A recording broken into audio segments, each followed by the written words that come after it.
She's the only player in the league that will say this shit. She's the only player in the league. Like, you won't hear Aja Wilson going out there. I am at the top of the scouting report. Ariel Atkins is at the top of the scouting report for your team. Camila Cardoso is at the top of the scouting report. Teams just box you out. Angel Reese's delusional confidence in herself has reached a whole new level, as she now believes she's the best player in the WNBA and the focus of every scouting report. So now every glare, every petty quip, every on-court scuffle is basically her waving a neon sign that screams, "Hey America, look at me!" Because let's face it, Reese didn't sign that contract thinking she'd be the chorus line while Caitlin Clark belts out solos and racks up standing ovations. Stick around, because this show's got more twists than a soap opera. If you support Caitlin, then comment "baby goat" over baby giraffe down below. Let's go. The reason why I feel like she isn't unfairly criticized is because I'm not gonna go into the bad guy, good guy. At the end of the day, Angel faces everywhere, right? And so when we talk about marketability and her inability to finish, her inability to do certain things, I think it goes to that. So I'm gonna keep it a band with you. I agree that if she gonna be the aggressor, then be the aggressor. At the same time, if you're gonna throw punches, you gotta take them. And so I felt like, to your point when you said, I bet she did. You can't see me because Caitlin did it. Right. Absolutely right. But now when you come in the league, right, and you fall in, you know what I'm saying? You got your 13 and 13, but now it's not translating to winning. And just when you think Angel couldn't get any more hilariously out of touch, she drops another gem for the cameras. Now apparently, teams aren't just prepping to stop Caitlin Clark, the woman casually rewriting basketball history every time she ties her shoes. No, according to Angel, they're burning the midnight oil, frantically plotting ways to neutralize her. Picture this: coaches hunched over screens, coffee gone cold, mumbling, "How do we stop Angel Reese?" As if she's some unstoppable force blowing through the league like a tornado. In reality, she's missed more layups this season than she's won games. It's almost kind of adorable, like the boundless confidence you see in kids who wear capes to the grocery store. Let's be real.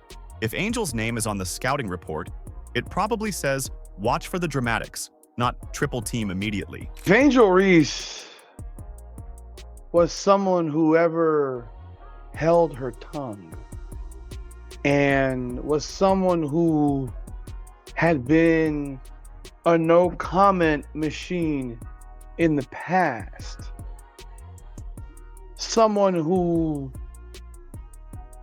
wasn't so unapologetically Angel, all those things existed, people wouldn't look at her recent no comment and just say, "You've always had a comment before." Because let's be honest, teams aren't losing sleep trying to keep her from dropping 40. They're probably just making sure she doesn't turn the third quarter into her personal reality show. But hey, full credit to Angel. She's saying it loud with her chest, even if the receipts are missing. Meanwhile, Caitlin Clark is out here treating basketball history like her personal canvas, breaking records with casual logo threes and feeding highlight reel assists like she's handing out snacks. Angel's box scores? A polite shrug at best. Maybe one game all season that made fans raise an eyebrow and say, "Okay, that's the Reese we remember." One sparkler in a sea of meh. Yet somehow, she's convinced that every defense is collapsing on her, like she's the second coming of Shaq. Please. If multiple defenders are converging, it's probably by accident. There are backup point guards in this league who get more serious coverage than Angel does in post-game highlight reels. Please tell me it's a fake quote. Please tell me this is a fake quote. Because this is something where it's like, everyone says, and it's like, "Oh, Angel's a developing player." It's like, "Oh, she's only in year 2.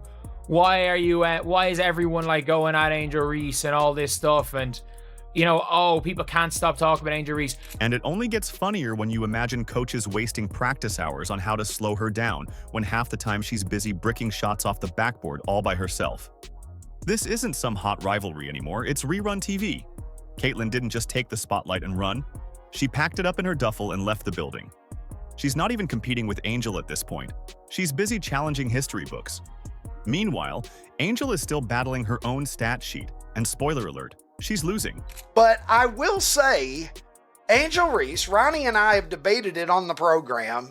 Ronnie has been pretty clear that he thinks that she sucks at basketball. I have defended her as having dimensions of her game that are high level. I got to a point here a couple of weeks ago where I was starting to wonder if she actually sucked. Yet here she comes again, strutting into interviews dripping with misplaced swagger, convinced that being on a scouting report means teams are panicking over how to handle her. Reality check.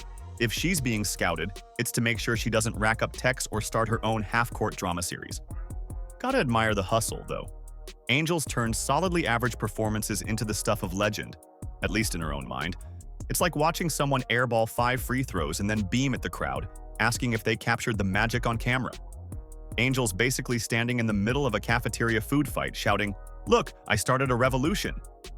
Meanwhile, instead of reflecting on her flat-footed rebounds or sloppy turnovers, she's out here diagnosing the problem as, "I'm just too much of a threat." As if defenses are breaking into cold sweats, or coaches are circling her name in red marker like it's a national emergency. If anything, those scouting notes probably say, "Talks big." Barks a lot. Not sure about the bite. Meanwhile, Caitlin Clark is the reason defensive coordinators look like they've aged 10 years by the final buzzer. Angel Reese, part 47, let's get it! Unethical rebounding! Bang! There's a league memo out that says nobody grab rebounds but Angel. 99% of the time, nobody even tries for them. But when they do, they always get the rebound over her because she's jumping with cement in her shoes. Bring back shame to stat padding rebounds. Where is it? No wonder she leads the league in rebounding. I mean, what is this? Bang! When it's not an uncontested defensive rebound, we're going for the me-bounds. How about it? Give me that. Bang! And honestly, it's almost cute. They're game planning for me too. Energy would have made a smidge more sense back in college. At LSU, sure, Angel flexed. She bullied the paint, stacked double-doubles, did the too small taunt like it was a TikTok dance challenge. But in the pros, that hype has moved on, especially when you get your own rebounds to pad your stats, and you hit less than 30% of your shots from 5 feet. Completely criticize Angel Reese because Tyler Marsh condones this. Tyler Marsh reinforces this. Tyler Marsh is this point forward Angel Reese. This is Tyler Marsh's deal. This is Tyler Marsh's gig. In order to get Camilo Cardoso the ball, he needed to fix some things up, switch some things around. And in this most recent preseason game, a game in which Angel Reese had 3 rebounds, I'll take that every day of the week. It's getting hard to figure out if Angel genuinely believes this stuff or if she's just trolling for free publicity. Either way, bravo, because no matter how lukewarm her stats, she's keeping her name in the headlines. It's marketing wizardry dressed up in on-court mediocrity. Maybe defenses are paying attention, but not because she's putting them in crisis mode. More likely, they're bracing to see if she'll rack up more technicals than buckets this month. Still, Angel says it with so much gusto, you almost want to buy in. She's like a magician pulling scarves from an empty sleeve, insisting it's next-level sorcery. My gosh. Is this for real? Is this really for real? But I'm going to show you this video because if you haven't seen it yet, you're going to absolutely fall out of your chair laughing. I know what I'm going to call this. I'm going to call this the curse of Dave Portnoy. Barstool Sports El Presidente. He went on a rant about that Ryan Clark stuff, and he said all he had to say about Angel Reese and Ryan Clark and that whole mess. And I will say this, his rant cursed Angel Reese because she proceeded to have the absolute worst game of her life. So while Angel Reese spins her PR stories about being the league's biggest problem, Caitlin Clark, Lexi Hull, and the Indiana Fever are out here turning games into highlight reels, filling arenas, and forcing every coach in the WNBA to scrap their defensive schemes overnight. That's the real difference. Clark is out there rewriting the game, Lexi's clamping down on stars twice her paycheck, and the Fever are building something scary. Meanwhile, Angel's still trying to convince everyone the hype train's on her track. Someone might want to tell her that train already left the station, and Caitlin's the one driving it. Chemistry question. What happens when iron barely gets scraped? It goes bang! In the name of the brick, the Barbie, and the holy me-bound, can we get a pray up? How about it? Bang! Chuck and duck, aim for the bushes. Bang! WNBA fireworks, happy 4th of July. Bang! Make sure you lather up with sunscreen and butter this weekend. Butter pecan. Bang! Nobody, and I mean nobody, hip fires better from inside the paint through defenders, gets their own rebounds, and puts it back in. One last rebound for the boys, and we all can go have a nice long weekend. How about it? Come on, 5, do it for us. Let us feel alive. Bang! We've all seen this show before. The big declarations, the chest thumps, the carefully crafted monologues. But we also know exactly how it ends. No matter how many self-hype speeches Angel Reese delivers, it's not going to reboot a rivalry that's become as lopsided as a teeter-totter with a bowling ball on one side. It's not a duel when one is soaring and the other circling the drain. Angel's out here acting like she landed the starring role in a blockbuster she didn't even audition for. She's got the soliloquies, the glittery wardrobe, the red carpet energy, but check the credits. That film's already in theaters, and her name's nowhere on the marquee. I stay consistent as possible. Obviously, I struggled in the first couple of games, and just staying poised, trusting my work. I have great people in my corner. I never really question my ability of what I can do. Obviously, you go up and down through your career, and thinking in the beginning it's going to be my sophomore slump, but I got out of it in my first couple of games, and I'm here and helping the team win as much as I can. That's the most important thing to me. Meanwhile, Caitlin Clark's busy breaking records with the same chill as someone waiting for their latte. Calm, efficient, unfazed. And maybe that's what burns the most. It's not just that Caitlin's collecting trophies, headlines, sponsors. It's that she's doing it all without any grandstanding. No daily press conferences to remind people she matters. No teary post-game declarations. Just box scores that speak louder than any mic ever could. While Angel's out here campaigning for a crown, Caitlin's too busy building an empire to look back. And if this was Angel's grand campaign to claim equal billing, the league just answered by throwing Caitlin Clark onto another primetime national broadcast and scheduling Angel's game for a sleepy Tuesday slot no one remembered to stream. Last year, you made a powerful statement saying the reason people are watching women's basketball is not just because of one player, but because of you too. A year later, do you feel like you're Next question. Yeah, we'll move on. Angel Reese is a very good player, but she's ugly to watch. Have you watched her play? She's a typical WNBA. She's great on the offensive glass, rebounding, but watching her play, terrible layups. The reason people are captivated by Clark is the way she plays, like Steph Curry. And the thing that I don't like people making it race. I don't think it's in the league that's race. It's jealousy that she's so popular. But there's lots of major white female WNBA megastars that nobody cared about. That's the real scouting report. Angel's out here trying to be the artist, the critic, and the museum curator, all wrapped into one. But the joke's on her, because by constantly shouting about how she's why people are watching, Reese is actually proving the opposite. If you're truly the main character, you don't have to keep telling the audience. The lights just naturally follow. Greatness has a gravity. It pulls eyes in without effort. But every time Angel starts a sentence with, "I deserve recognition too," it feels less like confidence and more like bedazzled insecurity. And yet, here we all are, watching, debating, memeing. Because Angel Reese may not be the spark that started the fire, but she's absolutely one of the reasons it's still burning. This drama is reality TV laced up in high tops, and Angel's the unpredictable wildcard every good show needs. Team wasn't any good. Yeah, that's basically what she said, is that her team wasn't any good. And it's rather amusing to listen to, but you know, if I didn't play it for you, you wouldn't believe it. But yeah, this is Angel Reese again, running her mouth and saying some stuff that you probably shouldn't say about your own team, but that's what she does. So maybe it's not about who rightfully gets the credit. Maybe it's about keeping the tension sizzling just enough to keep the cameras rolling and the articles pumping. Angel doesn't seem that pressed about being universally adored. What she wants is to be undeniably noticed. And on that front, mission wildly accomplished.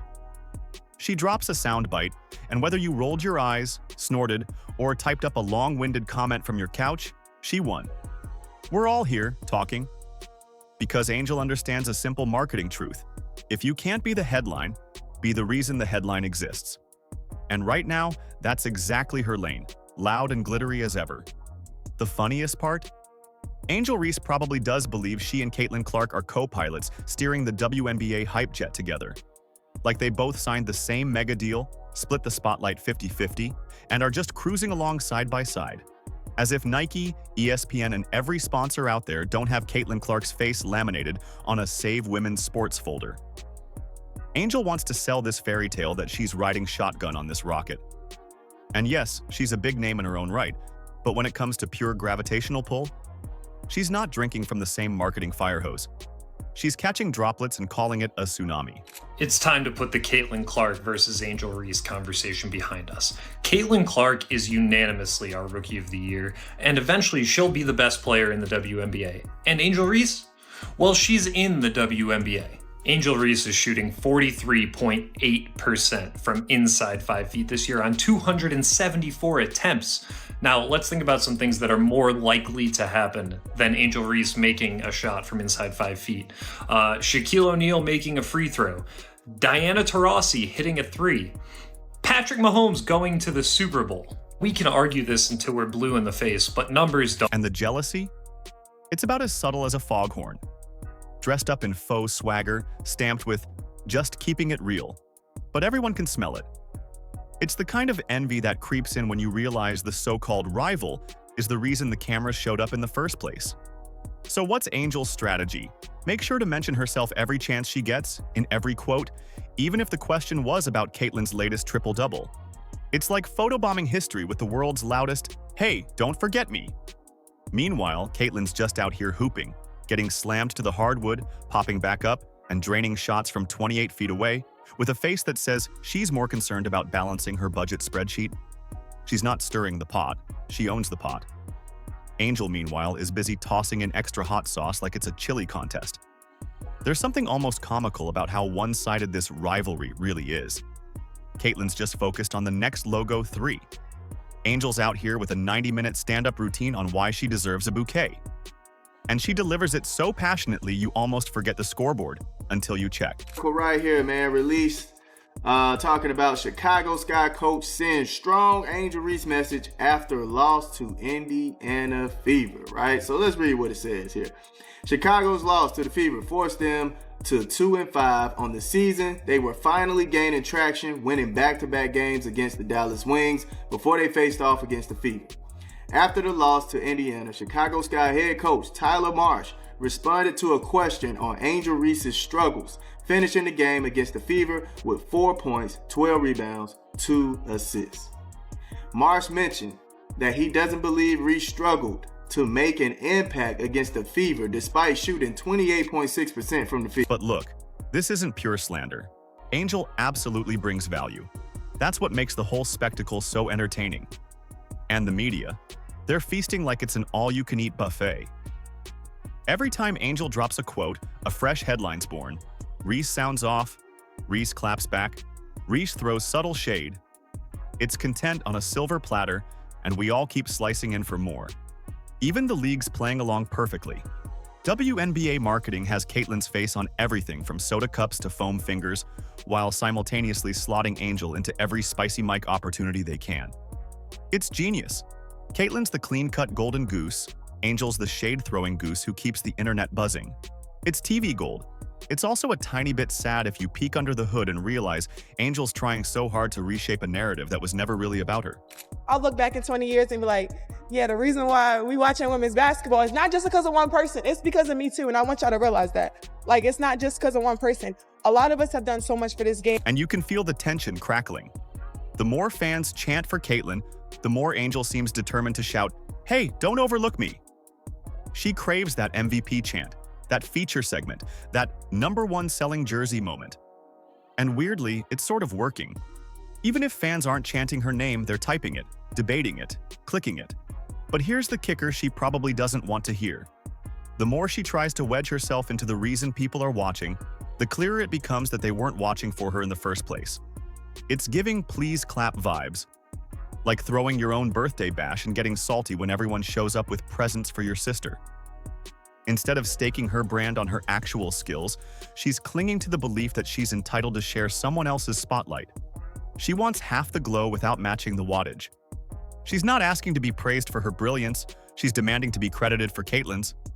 The hilarious twist? All this chaos might secretly be the best thing Angel's got going.